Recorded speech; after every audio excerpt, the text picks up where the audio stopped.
So welcome back to our class. और आज है हमारा डे 11 ऑफ मास्टर सीरीज़ जिसमें हम सारी चीज़ें बहुत ही कम्प्रिहेंसिवली तरीके से कम्प्रिहेंसिवली न टोटल थ्योरी नहीं मिलेगी आपको। क्या मिलेगा? आपको मिलेगा ऐसे चीज़ें, ऐसी कंटेंट जिसको देख के आपको लगेगा कि जब आप PYQ देखेंगे तब आपको लगेगा अरे ये तो वही है जो मैंने देखा। ऐसा क्यों लगेगा? ऐसा इसलिए लगेगा क्योंकि हम आपको प्रॉपर थ्योरी नहीं बल्कि वो चीज़ें प्रोवाइड करने वाले हैं जिससे आपको डायरेक्ट PYQ में हेल्प मिलने वाली है, आप चीज़ें आसानी से कर पाएंगे। तो जैसे कि पिछली साइकिल में डे 1 से डे 10 तक में हमने टीचिंग एप्टीट्यूड, रिसर्च एप्टीट्यूड और कम्युनिकेशन बड़ी बड़ी यूनिट्स को पार लगा लिया है। अब हम बढ़ रहे हैं अगले सेक्शन पे, डैट इज़ लॉजिकल रीजनिंग। और डे 11 में लॉजिकल रीजनिंग हम बता दें कि आज तो हम आपको फाउंडेशनल चीज़ें बताएंगे, लेकिन इसके बाद आपसे क्वेश्चंस कराएंगे। और ट्रस्ट मी कि आप ये लेक्चर देखने के बाद इतना लायक हो जाएंगे, इतना एबल हो जाएंगे कि जो क्वेश्चंस हम आपको कराते रहेंगे उनसे आपकी प्रैक्टिस और अच्छी हो जाएगी। दूसरी चीज़, मास्टर सीरीज़ जैसे हमने नाम रखा है तो इसका नाम ही ये सोच के रखा है कि इसमें हम आपको PYQs भी कराएंगे, थ्योरी भी समझाएंगे, रिवीजन भी कराएंगे और पूरा फुल्ली प्रिपेयर कर देंगे आपको अगले स्टेप के लिए, क्योंकि इस साल नेट JRF आपका है। और भी अगर आप किसी भी assistant professor exam, set exam की तैयारी कर रहे हैं तो आपके लिए ये सारी चीज़ें बहुत ही ज़्यादा रेलिवेंट हैं। और मैंने जैसे बता दिया है कि आपको एक्टिव पार्टिसिपेशन रखना है, क्योंकि I am making a list of 240 students. तो देखते हैं, लेट्स सी कि आपका नाम उसमें आता है कि नहीं आता है। इस सेशन को स्टार्ट करने पे मैं आपको हर बार ये राय देती हूँ, जो बच्चे नए हैं उनको मैं बता दूँ, मेरी राय ये रहती है कि आपको एक पानी की बोतल, एक कॉपी और एक पेन लेके बैठना है और जो जो चीज़ें मैं बताती जाऊँ वो मेन में नोट करते रहना है। उससे क्या होगा? उससे ये होगा कि आपका स्टडी लोड कम हो जाएगा। वैसे भी ये लेक्चर बहुत बड़ा लंबा नहीं होने वाला है और कुछ टेक्निकल इश्यूज़ और कुछ और वजहों से आपका ये लेक्चर डिले हो रहा है, बट कोई नहीं, आज हम होपफुली इसको अपलोड कर देंगे। जीवन में मुश्किलात तो आती ही रहती हैं, लेकिन हमको उससे उनको सुलझाना है। ठीक है, चलिए बहुत बातें हो गई, अब हम शुरुआत करते हैं अपने लॉजिकल रीजनिंग की। इसमें पता है दिक्कत क्या है कि बच्चों को लगता है कि बहुत मैथ्स होगी, बहुत ये होगा, बहुत वो होगा, बहुत झाड़ है, मुझे नहीं करना, ये नहीं करना, कितने ही क्वेश्चन आएंगे। तो जैसे कि आपको मालूम है, आपके पेपर 1 में, आप किसी भी, आपका कोई भी सब्जेक्ट हो, पेपर 1 में तो आपका सबका कॉमन है, उसमें 10 यूनिट है। 10 यूनिट में से एक यूनिट है तो भाई वेटेज तो रख रही है ना, इसको हल्के में क्यों लेना है। तो आज मैं इसीलिए आपके लिए सारे फाउंडेशनल कॉन्सेप्ट लेके आई हूँ जिससे आपकी सारी दुख दुविधा तकलीफ ख़त्म हो जाए। अच्छा बताओ, कौन से कलर से पढ़ोगे? अभी तक तो हम ब्लू से पढ़ रहे थे, आज हम पढ़ लेते हैं येलो से। ओके, चलो सबसे पहले हम जानेंगे कि व्हाट इज़ लॉजिकल रीजनिंग। हमारा लेक्चर स्टार्ट हो गया है, तो अभी तक कॉपी नहीं ली है तो ले लो चुपचाप और चीज़ें रखो। और जैसे मैंने बताया कि 240 स्टूडेंट, जो मैंने आपको पिछली वीडियो में बताया था, अगर आप पेपर 2 के हैं तो आप जान रहे होंगे, तो उसमें मैंने एक टारगेट बताया था 240 स्टूडेंट्स का। तो आपका एक्टिव पार्टिसिपेशन बताएगा कि आप उसमें हैं कि नहीं। ठीक, व्हाट इज़ लॉजिकल रीजनिंग, और वो स्पेसिफिकली बहुत ही सीरियस स्टूडेंट्स के लिए है, जिनके लिए गिफ्ट्स भी हैं और भी सारी चीज़ें हैं, और ऐसा कहीं पे कोई पैसा नहीं लिया जा रहा है, ये भी फ्री है, वो चीज़ें भी फ्री हैं। ठीक है, चलो, आपका एक्टिव पार्टिसिपेशन इस बात पे निर्भर करता है कि आप कितना इन्वॉल्व होते हैं, कितना ध्यान से चीज़ें सुनते हैं, क्योंकि इस लेक्चर के बीच में भी मैं आपसे कई चीज़ें पूछूंगी और आपको उनके आंसर्स देने हैं, सिंपल। ठीक, लॉजिकल रीजनिंग क्या होता है? Logical reasoning test your ability to drive valid conclusion from a given statement in UGC NET paper 1। This include deductive reasoning, syllogism, Venn diagram, analogies and logical connectivities. UGC NET paper 1 में जो जो चीज़ें आती हैं वो सारी चीज़ें हम आज आपको समझाने वाले हैं। और लॉजिकल रीजनिंग का मेन मोटिव ही यही होता है, to test your ability to drive valid conclusion. मतलब आपको कोई भी स्टेटमेंट दे रखे हैं, उनमें से आप कैसे वैलिड स्टेटमेंट निकाल पा रहे हैं, कॉन्क्लूजन निकाल पा रहे हैं। ठीक, सबसे पहले हम देखेंगे टाइप्स ऑफ रीजनिंग की। बच्चा रीजनिंग पढ़ने तो लग जाता है, लेकिन रीजनिंग के टाइप्स क्या होते हैं ये उसको मालूम ही नहीं होते हैं। तो चिंता मत करो, सारी चीज़ें हम पढ़ाने को बैठे हैं, आपको बस दिल थाम के बैठना है और कॉपी उठा के बैठना है और सारी चीज़ें समझते जाना है। इन केस आपको लगता है कि आपको इसकी PDF चाहिए या इम्पॉर्टेंट चीज़ें चाहिए या क्विज़ में पार्टिसिपेट करना है तो हमारा टेलीग्राम चैनल है जिसका लिंक आपको बायो में भी मिल जाएगा, इसके डिस्क्रिप्शन में भी मिल जाएगा, और वैसे भी मैं बता देती हूँ, आप सर्च करोगे द डोज यू नीड, आपको आराम से मिल जाएगा। ठीक है, तो उससे आप ज्वाइन कर लेना, वरना मैं आपको QR शेयर कर दूँगी, उससे कर लेना। ठीक, चलो अगली बात अगर हम करें टाइप्स ऑफ रीजनिंग की, कितने प्रकार की रीजनिंग होती है हमारे पास, तो बेसिकली जो आपके एग्ज़ाम में आ रही है उसके अप्रोच से अगर हम देखें तो हमारे पास है डिडक्टिव रीजनिंग, इंडक्टिव रीजनिंग और एबडक्टिव रीजनिंग। ठीक, इनके नाम पहली बार सुन रहे हो, ऐसा हो सकता है क्योंकि आपको डायरेक्टली चीज़ें पढ़ाई जाती हैं, उनका मेन जो आप कह सकते हो ब्रॉडर लेवल पे जो चीज़ें हैं वो नहीं बताई जाती है ना। तो डिडक्टिव रीजनिंग क्या होता है, जैसे कि मैं डिडक्टिव अप्रोच और इंडक्टिव अप्रोच मैंने आपको पढ़ाया है, रिसर्च एप्टीट्यूड में चीख चीख के पढ़ाया है, बोल बोल के पढ़ाया है, समझा समझा के पढ़ाया है ना। I am not becoming Anupama, but the thing is कि मैं आपको बताना चाहती हूँ कि डिडक्टिव और इंडक्टिव ये दो अप्रोच मैंने आपको बहुत पढ़ाई हैं।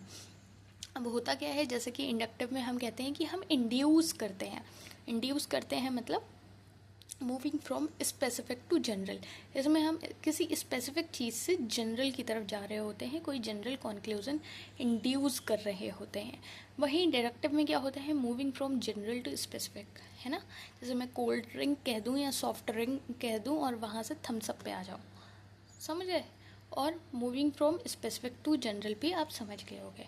अब डिडक्टिव में क्या होता है कि if premises are true, premises मतलब जो आपको स्टेटमेंट दे रखे हैं वो अगर सही हैं तो आर्ग्यूमेंट जो होगा वो वैलिड होगा। देखो, इसको बहुत ज़्यादा कॉम्प्लिकेट करने की ज़रूरत नहीं है, इतनी सी बात समझो कि अगर बात सच है, आप मेरा अगर आपको यहाँ शब्दों में कन्फ्यूज़न हो रहा हो, आप मेरी बात सुनो कि अगर आपसे कोई बात बताई जा रही है और अगर वो बात सच है तो आप क्या कॉन्क्लूड करोगे कि हाँ आर्ग्यूमेंट वैलिड है। और अगर आर्ग्यूमेंट वैलिड है तो कंक्लूजन तो वैलिड होगा ही होगा नहीं होगा, बताओ। अगर कोई बात आपसे कही जा रही है और वो ट्रू है तो आर्ग्यूमेंट वैलिड है। अगर कोई बात कही गई है वो सही है और उस पर जो आर्ग्यूमेंट किया जा रहा है वो सही है, तो जाहिर सी बात है उन दोनों चीज़ों का जो कंक्लूजन निकलेगा वो भी ठीक होगा ही होगा। That is deductive reasoning. मतलब जैसे ये बोल रहे हैं all humans are mortal, Socrates is a human. All humans are mortal, सारे इंसान मॉर्टल हैं, और सोक्रेट्स जो है ह्यूमन है। अगर सारे इंसान मॉर्टल हैं और सोक्रेट ह्यूमन है तो जाहिर सी बात है कि सोक्रेट भी मॉर्टल हुए, इतनी सी बात हुई। इसको बहुत ज़्यादा कॉम्प्लिकेट मत करना कि ये 100 है, कि ये 50 है, ये इससे कट जाएगा, ये ऐसा हो जाएगा, ये वैसा हो जाएगा, ऐसा कुछ नहीं। तुम सीधे सी एक अपना दिमाग ये लगाओ कि अगर प्रीमिसेस ट्रू है और आर्ग्यूमेंट वैलिड है ना, अगर आर्ग्यूमेंट वैलिड है, अब यहाँ पे ये तो लिखा नहीं है कि किसी एनिमल को ह्यूमन बता रहे हैं, नहीं ना, आर्ग्यूमेंट भी वैलिड है, प्रीमिसेस भी वैलिड है, तो कंक्लूजन भी ट्रू होगा। इंडक्टिव मुझे लगता है समझ आ गया होगा, है ना। चलो, इंडक्टिव रीजनिंग में क्या हो रहा है, moving from specific to general, किसी स्पेसिफिक चीज़ से हम जनरल की तरफ जा रहे हैं जहाँ पे कंक्लूजन प्रोबेबल है, गारंटीड नहीं है। ठीक, जैसे अगर मैं एग्जांपल दूँ, the sun has risen every day, the sun has risen every day, तो इसका कंक्लूजन प्रोबेबल है कि सूरज रोज उगता है तो कल भी उगेगा, है ना, प्रोबेबल है, गारंटीड नहीं हो सकता कल बादल हो जाए, है ना। तो यहाँ पे कंक्लूजन क्या है, यहाँ पे कंक्लूजन जो है वो प्रोबेबल है। इतनी बात याद आ गई। अब आता है ऑब्जेक्टिव रीजनिंग। पता है ये मैं थ्योरी आज भले ही आपको करा रही हूँ, बट द थिंग इज़ कि मैं अभी जब आपसे क्वेश्चंस कराऊंगी तब आपको ये सारी चीज़ें बहुत अच्छे से समझ आ रही होंगी और आप इनको लगा पा रहे होंगे। तो इतनी टेंशन लेने वाली बात नहीं है कि अभी से ही माथा पकड़ के बैठ गए, तो माथा पकड़ने वाली बात नहीं है कोई भी, जो मैं पढ़ा रही हूँ बस वो पढ़ते जाओ। ऑब्जेक्टिव रीजनिंग क्या है, inference to the best explanation. Best explanation की बात की जा रही है, जैसे the grass is wet, probably it rained. मतलब आपको कोई ऐसी चीज़ बताई जा रही है जो उसको बेस्ट एक्सप्लेन कर रही होगी, ऑब्जेक्टिव रीजनिंग होता है। मतलब अगर घास गीली है तो आप क्या अंदाज़ा लगा रहे हैं कि हो सकता है बारिश हुई हो इसलिए गीली हो गई हो, है ना। तो ये हमारे रिसर्च और डायग्नोसिस में यूज़ होती है। बाकी इसके क्वेश्चंस अभी हम आगे करेंगे, तो तसल्ली रखना, सारी चीज़ें हो जाएंगी। दूसरी चीज़ जो आती है वो आती है हमारे पास स्लॉग, जो बहुत ज़्यादा इंपॉर्टेंट है। स्लॉग में क्या होता है, स्लॉग में 2 प्रेमिसेस होती हैं और एक कॉन्क्लूजन होता है। अभी आपने एक वो वाला देखा होगा, ऐसे स्क्वायर बनाते हैं, AEIO ऐसे करके लिखते हैं, है ना, लिखते हैं, याद आया, ऐसे ही करते हैं, मतलब मोस्टली लोग ऐसे ही पढ़ाते हैं, है ना। बट द थिंग इज़, आप थोड़ा सा कॉमन सेंस लगाना, थोड़ा सा। मैं वैसे करके भी आपको करा दूंगी, आपको अगर लगता है कि मैम वो वाला मेथड बहुत अच्छा है, वो वाला बहुत अच्छा है, मैं आपको वैसे भी करा दूंगी। बट आज जो मैं चीज़ लेके आई हूँ ना, उस पर थोड़ा सा अपना कॉमन सेंस लगाना, फिर सोचना कि क्या चीज़ें इतनी कठिन है। ठीक, चलो। स्लोगज्म की अगर मैं बात कर रही हूँ, जो मोस्ट इम्पॉर्टेंट है, जो आता ही आता है, और बच्चे इसमें अटकते ही अटकते हैं। ठीक, तो स्लॉग में 2 प्रेमिसेस होती हैं, ठीक, और एक कॉन्क्लूज़न होता है। 2 प्रेमिसेस होती हैं और एक कॉन्क्लूज़न होता है, जिसमें यूजीसी नेट टेस्ट करता है कि जो कॉन्क्लूज़न है वो लॉजिकली फॉलो हो रहा है कि नहीं। आ गई बात। अब इसमें 4 टाइप होते हैं। क्या 4 टाइप होते हैं? एक होता है यूनिवर्सल अफर्मेटिव, एक होता है यूनिवर्सल नेगेटिव, एक होता है पर्टिकुलर अफर्मेटिव, और एक होता है पर्टिकुलर नेगेटिव। मैं बहुत आराम से पढ़ाना चाह रही हूँ, जिससे आपका दिमाग खुले। 4 चीज़ें हैं, 4 चीज़ें हैं। एक पूरी तरह से अफर्मेटिव है, एक पूरी तरह से नेगेटिव है, एक यूनिवर्सली अफर्मेटिव है, एक यूनिवर्सली नेगेटिव है। ठीक, पर्टिकुलर अफर्मेटिव है और पर्टिकुलर नेगेटिव है। आ गया समझ में? जब यूनिवर्सल है तो इसकी फॉर्म क्या होगी? All A are B. Positive है, पॉजिटिव है, ए और बी दोनों चीज़ें पॉजिटिव है, तो हम क्या कह रहे हैं? ऑल ए आर बी, सारे ए बी हैं, तो डैट इज यूनिवर्सल अफर्मेटिव। आ गया समझ में? आ गया समझ में? इसको हम किससे डिनोट कर देते हैं? ए से। किससे डिनोट कर देते हैं? ए से। इतनी बात आई समझ में? जैसे मैं कहूँ all cats are animals, all cats are animals, तो आप इसका आंसर क्या इसको आप किस में कैटेगराइज करेंगे? यूनिवर्सल अफर्मेटिव में। पहली बात पॉजिटिव है, उसको कर दो, पहचान बता रही हूँ, अगर पॉजिटिव सेंटेंस है अफर्मेटिव में कर दो। ठीक, अगर ऑल लगा है तो यूनिवर्सल में कर दो। तो यूनिवर्सल अफर्मेटिव आपको इतनी आसानी से मिल जाएगा। ज़्यादा दिमाग नहीं लगाना है, जो चीज़ें बताई जा रही हैं उतनी समझो पहले, क्योंकि हम मास्टर सीरीज़ में चल रहे हैं। और मैं बताऊं, लॉजिकल रीजनिंग के मैंने 3 लेक्चर डिज़ाइन किए हैं, तो आप ये एक्सपेक्ट करें कि एक ही दिन में आपको 3 लेक्चर का ज्ञान मिल जाएगा? तो भाई हम सीरीज़ में चल रहे हैं, और मुझे मालूम है 50 दिन में आपको क्या चीज़ें कितनी लेवल की, कितने आराम से, कितनी तेज़ी में करानी है। तो आप बस दिल थाम के बैठिए और बात को समझिए कि यूनिवर्सल अफर्मेटिव क्या है। All A are B, all A are B, एक तो पॉजिटिव है, ऑल लगा है तो यूनिवर्सल है। यूनिवर्सल अफर्मेटिव मुझे लगता है समझ आ गया होगा। अगली बात अगर मैं कहूँ तो यूनिवर्सल नेगेटिव। यूनिवर्सल नेगेटिव क्या है? नेगेटिव होगा यानी कि नो होगा, और जब नो हो गया तो सभी के लिए नो हो गया ना, तो यूनिवर्सल हो गया। ठीक, यूनिवर्सल नेगेटिव में क्या हो गया? No A are B, no cats are dogs, इसको काय से डिनोट करेंगे? ई से। आ गया समझ में? तीसरा पर्टिकुलर अफर्मेटिव। अफर्मेटिव तो होगा, पॉजिटिव तो होगा, like some A are B, positive तो है, बट ऑल की जगह क्या आ गया? सम। सम मतलब particular. Some cats are black, that is denoted by I. Particular negative, some A are not B, not लग गया नेगेटिव हो गया, सम लग गया पर्टिकुलर हो गया। सम ए आर नॉट बी क्या हो गया? ओ से डिनोट कर दिया, और क्या हो गया? Particular negative. Some cats are not black. आ गई ये चारों चीज़ें समझ में? चलो, परेशान मत हो, सारी चीज़ें कराई जाएंगी। अभी जितनी फाउंडेशनल थ्योरी कराई जा रही है उसको ध्यान में रखो, हम कराएंगे, सब कराएंगे, चिंता मत करो। कौन याद कर रहा है भाई? कोई मत करो याद, ऐसा थोड़ी होता है। चलो, पार्ट सी। पार्ट सी में हम लाए हैं वेन डायग्राम।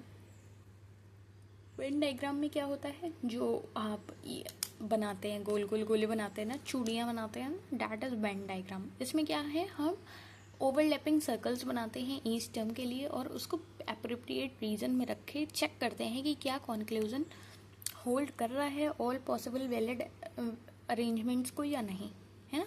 अगर कॉन्क्लूजन सारे पॉसिबल डायग्राम को होल्ड कर रहा है, if the conclusion hold all possible diagram, it is a definite conclusion. अगर कुछ को होल्ड कर रहा है तो इट्स अ पॉसिबल कंक्लूजन, और अगर वो फेल हो जा रहा है in one valid arrangement, it does not follow. इसमें क्या 3 बातें याद रखनी है कि अगर कंक्लूजन सारे पॉसिबल डायग्राम्स को होल्ड कर रहा है तो वो डेफिनेट कंक्लूजन है कि हाँ भाई ये तो है ही है। कोई इंसान अगर सारी बात पे राज़ी हो रहा है तो वो हाँ वो तो है ही है, वो तो डेफिनेट कंक्लूजन ही है। ठीक, अगर कुछ पे हो रहा है तो पॉसिबल कंक्लूजन है। अगर किसी एक, if the conclusion fails even in one valid argument, किसी एक वैलिड आर्ग्यूमेंट अरेंजमेंट में, मतलब किसी एक सही बात पे अरेंजमेंट फॉलो नहीं कर रहा है, फेल कर रहा है कंक्लूजन, तो वो फॉलो नहीं कर रहा है। ये होता है वेन डायग्राम। इसके अभी हम सब वो गोले बनाएंगे, आपको सब समझ में आएगा। चौथी चीज़ जो आती है वो आते हैं हमारे पास लॉजिकल कनेक्टिविटीज़। अब मैं पता नहीं आपको बार बार ये एक्सप्लेनेशन क्यों दे रही हूँ। I don't want to give you this explanation कि अभी हम सब कराएंगे, अभी हम सब कराएंगे। मुझे लगता है आप इतना समझ गए होंगे। इतना समझने वाली बात यहाँ पे ऐसी आ रही है कि जब मैं आपके लिए थ्योरी वाला आर्ट डिज़ाइन करके लाई हूँ फाउंडेशन, तो या तो बच्चों को लगता है, क्योंकि मुझे मालूम है बच्चों की साइकोलॉजी में, यहाँ ऑफलाइन भी पढ़ाती हूँ, तो बच्चों का वो रहता है कि मैम आप ऐसा, मैम आप वैसा, मैम आप ऐसा, आपने ये नहीं कराया, वो नहीं कराया, वही बच्चों वाली बातें कि जो कराया जा रहा है उस पर ध्यान नहीं है, बाकी सब पे ध्यान है। तो इससे अच्छा आप ये समझो कि लॉजिकल कनेक्टिविटीज़ जो हाई यील्ड टॉपिक है, इसमें क्या होता है, कंजंक्शन होता है, डिसजंक्शन होता है, नेगेशन होता है, कंडीशनल होता है और बाय कंडीशनल होता है। अब इसमें भी दिमाग लगाना, ट्रिक ढूंढने की कोशिश मत किया करो, हर चीज़ में थोड़ा सा कॉमन सेंस लगाया करो। जैसे अगर मैं कर रही हूँ लॉजिकल कनेक्टिव्स, तो लॉजिकल कनेक्टिव्स का मतलब हो रहा है कि जहाँ पे कोई ना कोई लॉजिक बैठ रहा हो और दूसरी बात कोई ना कोई चीज़ कनेक्ट हो रही हो। ठीक, तो अगर मैं कह रही हूँ कंजंक्शन, कंजंक्शन का काम क्या होता है, किसी दो चीज़ को ऐड करने का, है ना। कंजंक्शन हम लगाते हैं दो सेंटेंस को जोड़ने के लिए, तो कंजंक्शन में क्या आता है, एंड, एंड आता है। तो जब कंजंक्शन में एंड आया है तो इसका सिंबल बस आपको थोड़ा बहुत याद रखना है, बाकी इतना कोई कठिन चीज़ नहीं है। कंजंक्शन में एंड आपको देखा, तो इसमें क्या है कि both P and Q R true. अगर मैं कह रही हूँ पी और क्यू का कंजंक्शन है, पी और क्यू का कंजंक्शन है, तो इसका मतलब ये तब सही माना जाएगा जब पी और क्यू दोनों सही होंगे। देखो कितनी सिंपल सी बात है कि एक पॉजिटिव बात है और दूसरी भी पॉजिटिव बात है, तो तीसरी बात भी पॉजिटिव कब मानी जाएगी, जब दोनों बातें पॉजिटिव होंगी। एक भी निगेटिव हुई भाई, प्लस प्लस प्लस ही होगा ना। ये सोचो ना, पॉजिटिव बात मिलके दोनों का कंजंक्शन हो रहा है तो वो पॉजिटिव ही बात बनेगी ना, बनेगी। आया समझ में। कंजंक्शन एंड, पी और क्यू का कंजंक्शन अगर हो रहा है तो वो कब सही माना जाएगा, जब पी और क्यू आपस में दोनों सही होंगे। नहीं समझ आया, फिर से बताऊं, एक बार वीडियो को थोड़ा सा पीछे जाके देखो। मैंने क्या बोला, मैंने ये बोला कि कंजंक्शन अगर किन्हीं दो चीज़ों का हो रहा है, एंड लग रहा है, लाइक पी और क्यू का कंजंक्शन अगर हो रहा है, तो वो पी और क्यू का कंजंक्शन कब सही माना जाएगा, जब पी और क्यू दोनों सही होंगे। तो बस इतनी सी बात थी। और डिसजंक्शन, डिसजंक्शन क्या होता है, और जब और आ गया तो हम चॉइस देते हैं, या तो ये या तो ये, या तो ये या तो ये। तो जब हम चॉइस दे रहे हैं, तो पी और क्यू में जब हम चॉइस दे रहे हैं तो वो कब सही होगा, जब दोनों में से एक बात तो सही होगी, तब वो सही मान लिया जाएगा। क्योंकि हम यहाँ पे कंजंक्शन नहीं कर रहे हैं, हम दोनों को जोड़ नहीं रहे हैं, हम चॉइस रख रहे हैं और कर रहे हैं। डिसजंक्शन है ये। निगेशन, निगेशन नॉट, नॉट मतलब निगेटिव। तो अगर पी गलत होगा, पी फॉल्स होगा, तभी तो इसको ट्रू माना जाएगा। नहीं आया समझ में, कोई बात अगर गलत है, फॉल्स है ना। जैसे हम बच्चों को कहते नहीं है कि अरे ये दीदी बहुत गंदी है, अरे ये दीदी बहुत गंदी है। ठीक, तो ये दीदी बहुत गंदी है, इस बात को प्रूफ करने के लिए इसका आप अगर निगेटिव बनाओगे तो क्या बनाओगे, इस ये दीदी बहुत गंदी है, इसका नेगेटिव क्या बनाओगे कि ये दीदी बहुत अच्छी है, या ये दीदी गंदी नहीं है, नॉट लगाओगे ना, ये दीदी गंदी नहीं है। समझ रहे हो मैं क्या कहना चाह रही हूँ। निगेशन मतलब आई वांट कि आप कॉमन सेंस यूज़ करो और आपको ये चीज़ें समझ आ जाए कि ये चीज़ें इतनी कॉम्प्लिकेटेड नहीं हैं। जैसे हाँ, अगर मैं कह रही हूँ कंजंक्शन इज़ लाइक दो चीज़ों का एडिशन हो रहा है तो दो अगर पॉजिटिव चीज़ें मिल रही होंगी, अगर दो सही बातें मिल रही होंगी तो उनका कंजंक्शन भी, यानी कि उनका जो फाइनल रिजल्ट भी, कॉन्क्लूजन आएगा, वो भी सही होगा, वो भी ट्रू होगा। डिस्टिंक्शन जब मैं कह रही हूँ और कह रही हूँ चॉइस रख रही हूँ, तो अगर मैं पी और क्यू का डिस्टिंक्शन कर रही हूँ तो वो कब सही होगा? जब पी और क्यू में से कोई एक ट्रू होगा, है ना। निगेशन कर रही हूँ, अगर मैं नॉट लगा रही हूँ, अगर मैं नॉट उसका नेगेटिव कर रही हूँ, यानी कि पी कोई बात है उसका मैं निगेशन कर दे रही हूँ, उसको मैं निगेटिव कर दे रही हूँ, पी ए निगेट लगा दे रही हूँ, नॉट लगा दे रही हूँ, तो वो कब सही होगा? जब पी गलत होगा। एक बार खुद से सोचना पी अगर फॉल्स है, ठीक, पी अगर फॉल्स है उसमें मैंने लगा दिया नॉट, तो वो सही हो गया ना। बस दैट इज नेगेशन। मुझे लगता है अब तो समझ आ गया होगा, है ना। कंडीशनल की अगर मैं बात करूँ तो इसमें इफ़ और देन वाला प्रोसेस आ जाता है कि इफ़ अगर ऐसा है तो देन ऐसा होगा, कंडीशन आ जाती है। तो अगर पी और क्यू के बीच में कंडीशनल लगा दिया जाए तो वो कब सही होगा? False only when P is T and Q is F. वो कब ट्रू माना जाएगा? फॉल्स ओनली व्हेन, या कब गलत माना जाएगा? जब पी तो ट्रू है बट क्यू फॉल्स है। पी तो ट्रू है बट क्यू फॉल्स है। पी, मैं कह रही हूँ इफ और then, if it will rain today then I will not go to school.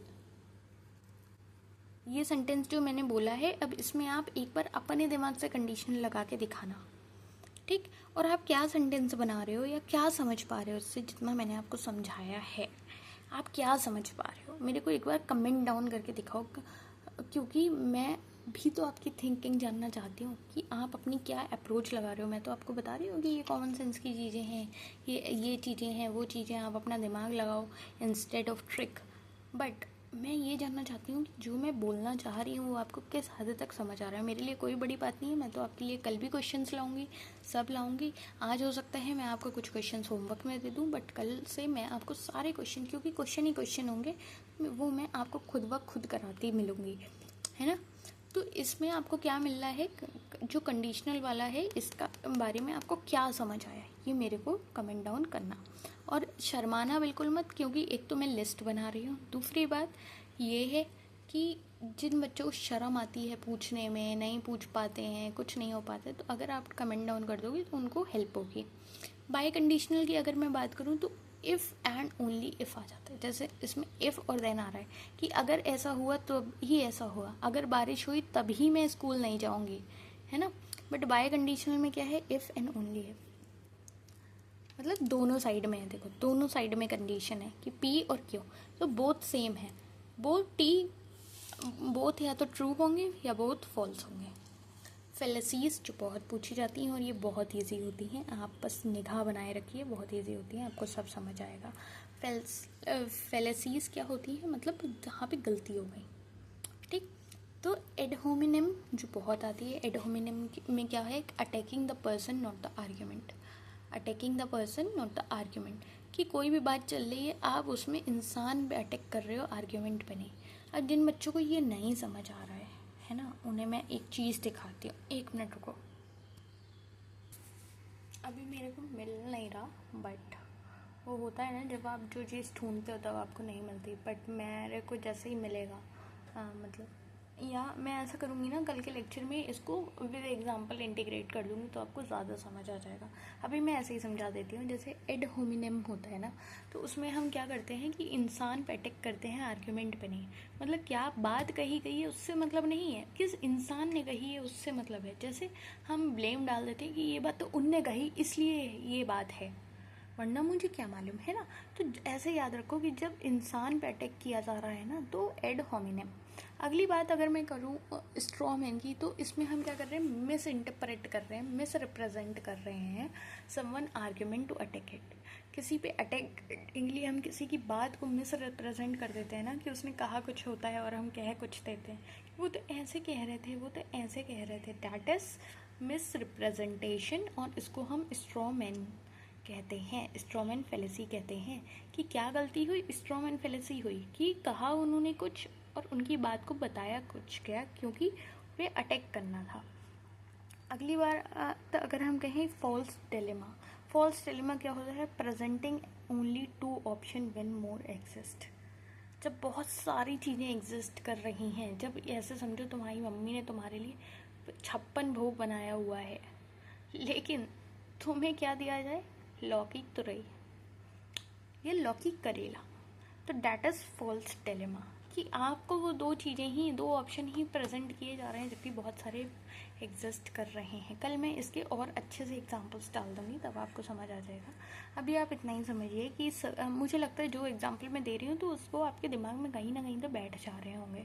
False dilemma समझ में आ गया। अगली बात आती है सर्कुलर रीजनिंग। सर्कुलर रीजनिंग क्या होता है, conclusion is used as premise. Circle क्या होता है कि हम घूम फिर के वापस से वहीं आ गए, बैगिंग द क्वेश्चन कि बात कहाँ पे हो रही है, जो बात यहाँ से शुरू हुई वो यहीं पे आगे ख़त्म हो गई। मतलब जिस बात पे कलेश शुरू हुआ वो कलेश यहीं पे आगे ख़त्म हुआ, उसी बात से शुरू हुआ उसी बात पे आके अटक गया। That is bagging the question, circular reasoning. अगली चीज़ अगर मैं कहूँ तो डैट इज़ हैस्टी जनरलाइजेशन, मतलब drawing a wide conclusion from limited example.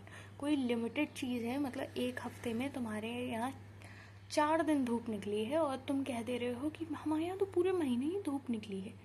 समझ, एक बहुत बड़ा स्टेटमेंट, एक बहुत बड़ा कंक्लूजन निकाल देना एक लिमिटेड एग्जांपल से। पोस्ट हॉक मतलब कुछ चीज़ें जो पहले हो गई हैं बट मतलब कोरिलेशन यहाँ कॉजेशन नहीं है। ए हैपेंड बिफोर बी, बी से पहले ए हो चुका है, लेकिन कहा जा रहा है कि ए ने कॉज किया है बी को, डैट इज पोस्ट हॉक। अब हम कुछ क्वेश्चंस देख लेते हैं एज एग्जाम्पल, जिससे आपको थोड़ा सा आइडिया लग जाएगा कि क्या क्या सिनेरियोस बनते हैं, क्या क्या चीज़ें होती हैं। जैसे मेरे पास क्वेश्चन है कि all roses are flowers, all flowers are beautiful, तो कौन सी चीज़ यहाँ फॉलो कर रही है। ये बहुत ही इजी क्वेश्चन है, आप थोड़ा सा दिमाग लगाओ इसे, चाहे आप वेन डायग्राम से कर लो, चाहे स्लॉग मेथड से कर लो, चाहे जो आप 150 वाला खेलते हो उससे कर लो, कोई दिक्कत वाली बात नहीं है। 150 वाला मैं बता दूं जिनको नहीं पता है, वो ऐसे होता है कि यहाँ पे ऑल को जो लिखते हैं वो ये लिखते हैं 100, तो मेरे पे वो नहीं है, क्या कहते हैं, पिन टैब, तो मेरे को दिक्कत होती है ऐसे। All flowers are, all roses are flowers. अब देखना, अब ये नहीं रुकेगा, अब ये चलता जाएगा, कुछ तो चलता जाएगा, कुछ तो होगा। ठीक, अब यहाँ इसमें ये भी क्या कर रहे हैं, ऑल को 100 लिख देते हैं और अगले वाले को 50 लिख देते हैं। जो 150 से करते हैं उनकी भी कोई गलती नहीं है, और जो स्लॉग से करते हैं उनकी भी कोई, स्लॉग तो वही हो, जो वेन डायग्राम से करते हैं उनकी भी कोई गलती नहीं है। ऐसे 150 करके खेलते हैं और फिर जो कॉमन होता है वो कट जा रहा होता है। जैसे अगर मैं बताऊं तो अगर आप इनको ऊपर नीचे लिखोगे तो आपको दिखेगा कि ये फ्लावर वाला 50 है, इधर फ्लावर वाला 100 है, तो ये आपस में कैंसिल आउट होके ऑल रोजेस आर ब्यूटीफुल निकल आएगा।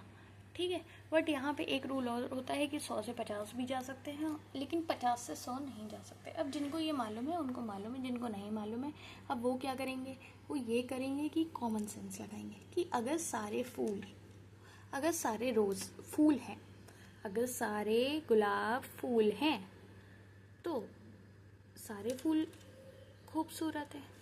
अगर सारे गुलाब फूल हैं और सारे फूल खूबसूरत हैं, ये दो बातें कही गई हैं। पहली बात क्या है कि सारे गुलाब फूल है, दूसरी बात कि सारे फूल खूबसूरत हैं, तो जाहिर सी बात हुई ना कि सारे गुलाब खूबसूरत भी हुए, है ना। अब यहाँ पे सम वाला केस नहीं हो सकता, है ना, तो क्या होगा, ऑल रोजेस आर ब्यूटीफुल। ठीक है, तो अब जैसे कुछ बच्चे होंगे उन्हें देखा ऑल रोजेस आर ब्यूटीफुल तो वो देख के हट जाएंगे, है ना। बट यहाँ आपको क्या करना है, क्योंकि आपको 4 ऑप्शन दिए जाते हैं और चारों ऑप्शन को आपको इक्वल वेटेज देना है। ठीक है, और दूसरी बात ये है कि अभी तो ये इजी में है तो ये आपको छोटे छोटे दिए गए हैं, अभी आपको बड़े बड़े भी दिए जाएंगे। तो आपने पहला एक तो निकाल लिया कि ऑल रोजेस आर ब्यूटीफुल, ये तो होगा ही होगा। जब ये होगा तो नाइदर ए और नॉर बी वाला केस तो हट गया, तो अब आपके पास क्या बचा कि क्या दोनों हो रहे हैं, तो आओ, क्योंकि बोथ एन ए और बी भी है, तो देखते हैं कि वो कह रहे हैं सम beautiful things are rose.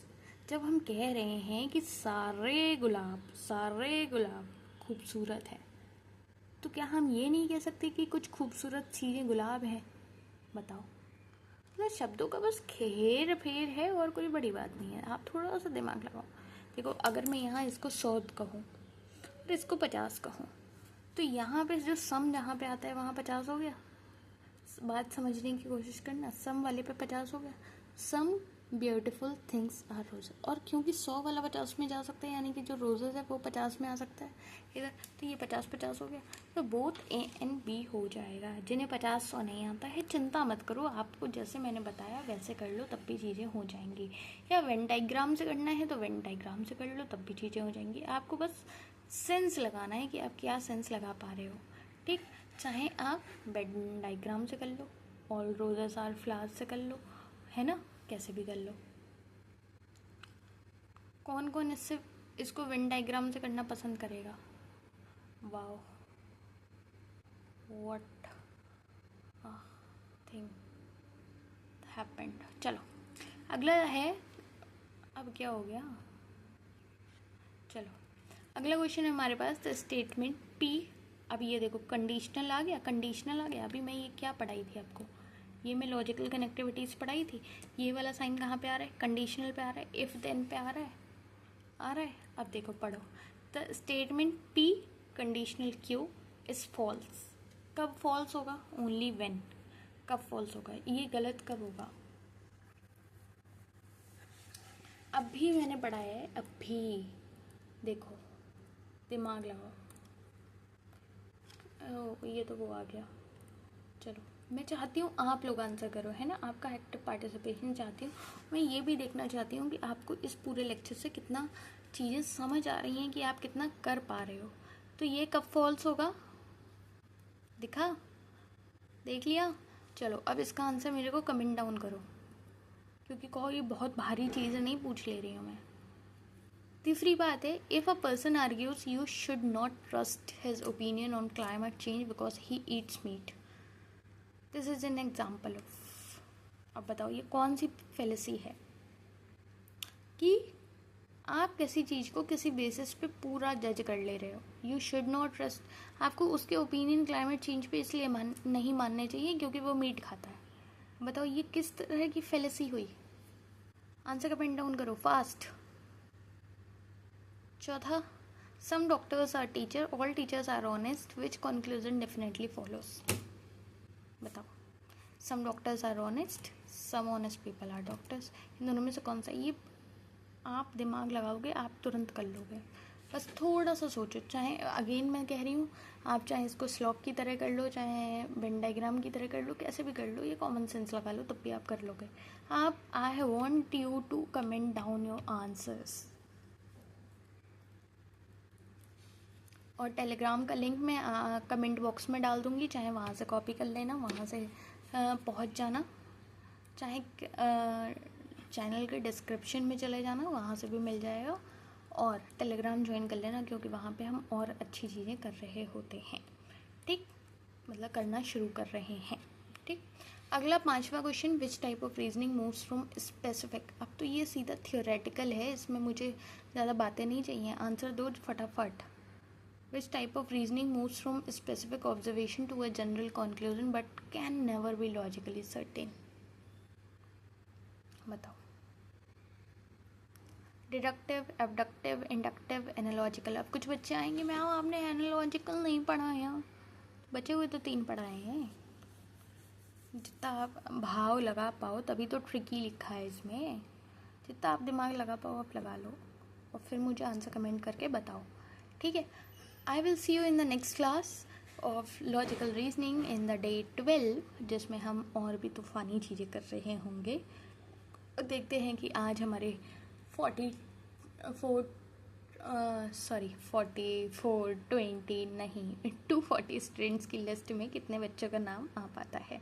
Okay, see you in the next class. पढ़ते रहो, समझते रहो, और मतलब आई कांट शेयर, बट हाँ कुछ ऐसी चीज़ें चल रही हैं जिसकी वजह से ये लेक्चर थोड़े से डिले हो रहे हैं।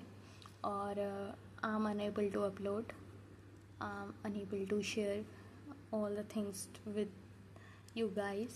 So I want you to be consistent. अभी तक अगर फाउंडेशन सीरीज़ में बैकलॉग चल रहा है तो वो कवर कर लो. अभी 1-2 दिन की थोड़ी सी और बात है, फिर हमारी सारी चीज़ें नॉर्मल ट्रैक पे आने वाली हैं. So tension not, stay consistent, stay productive. जो चीज़ें पढ़ाई जा रही हैं वो पढ़ते रहो. पेपर 2 अगर इंग्लिश है तो भाई उधर हमने साइकिल 2 जो स्टार्ट की है ना, क्या मस्त कर रहे हैं हम. बस आ जाओ, मिलते हैं, समझते हैं, पढ़ते हैं, लिखते हैं, खुश रहते हैं. Enjoy your life to the fullest. See you in the next class.